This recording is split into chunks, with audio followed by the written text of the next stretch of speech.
Guðjón, þetta var flottur leikur hjá okkar mönnum, strákunum okkar eins og við kallum það þegar við vinnum. Það stígandi í þessu lið. Já, mér finnst það.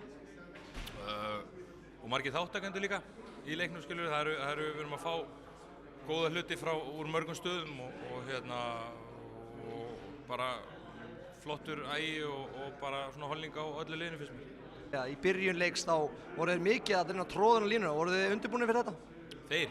Já, það er náttúrulega viðbúið því að það þarf að ganga út í þeirra menn og þetta er svona svolítið, þú þarft að leggja upp, þú veist, hvar viltu fá boltan, þetta viltu ekki að það séu frískot á línunni en það er, við lögum upp með að reyna að vinna okkur betur fram fyrir línumennina þeirra og það er náttúrulega einfaldlega bara gríðarlega erfitt. Þeir eru stórir og sterkir og ekki auðvelt að gera en þeir voru jú að fá færi en eins og segið, það er ekki auðvelt að ætla að loka á línuna og fá Akan Brei og Karabatic upp á flata vörn.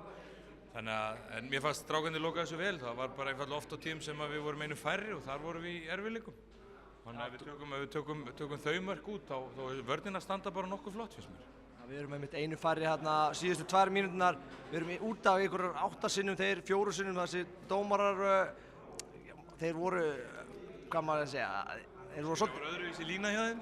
Já, þeir voru svolítið að mikið að lína. Það var erfitt að átta sig á línunni, en ég meina, þú veist, þeir voru ekki á móti okkur, þeir voru, fannst mér bara áttu í erfiðleikum með leikinn, en það koma þannig dagar. Næsti leikur á móti Tékkum, ekki satt.